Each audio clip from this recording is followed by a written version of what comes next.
Radio free Rohingya.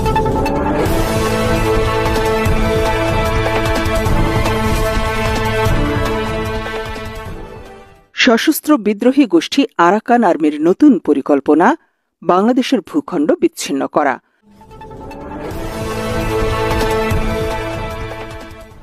বান্দরবানের বিভিন্ন সীমান্ত পথ ও টেকনাফে আরাকান আর্মির সদস্যদের চলাচল বহুগুণ বেড়েছে।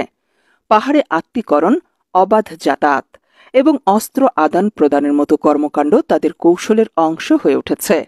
অস্ত্র মজুদ, মাদক পাচার থেকে শুরু করে রোহিঙ্গাদের উপর নৃশংস নির্যাতন, এসবই তাদের নিত্যদিনের কার্যক্রম। কিন্তু এবার তাদের নতুন পরিকল্পনা বাংলাদেশের ভূখণ্ড বিচ্ছিন্ন করা।